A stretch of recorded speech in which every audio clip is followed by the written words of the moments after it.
Selamat pagi Bapak dan Ibu, para devosan kerahiman ilahi.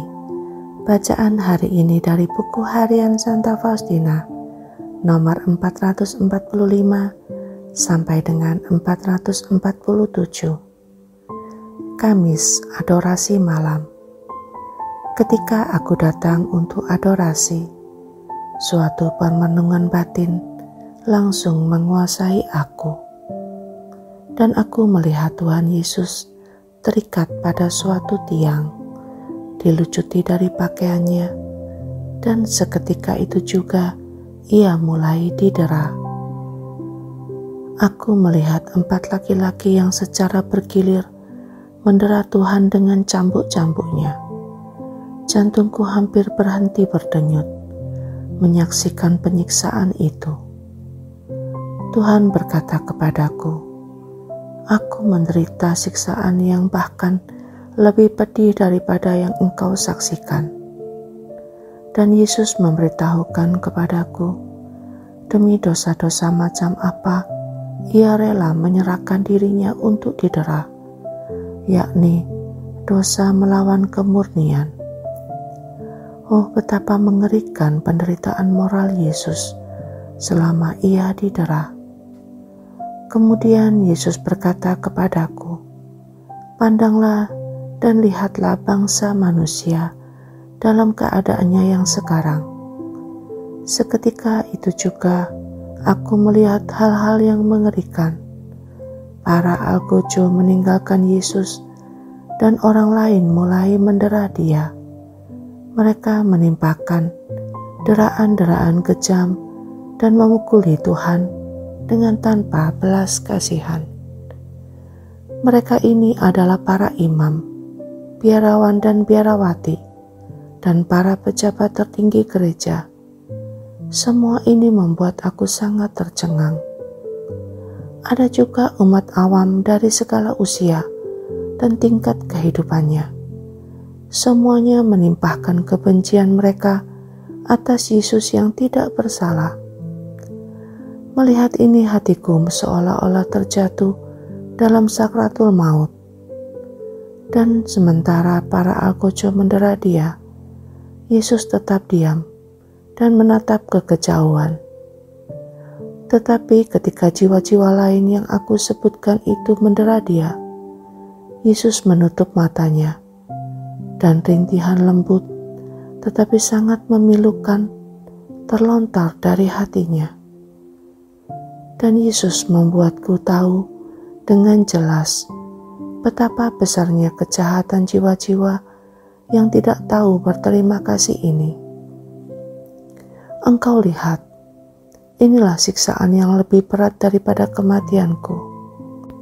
Kemudian bibirku pun terkatup rapat, dan aku mulai mengalami sakratul maut, dan aku merasakan bahwa tak seorang pun akan menghibur aku atau merenggut aku dari keadaan itu selain Dia yang telah menempatkan aku.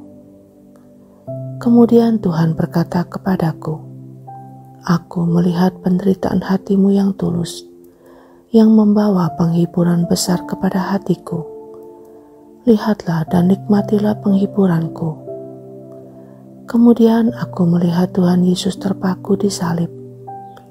Tidak lama setelah ia tergantung di sana, aku melihat suatu himpunan besar jiwa-jiwa yang disalibkan seperti Dia.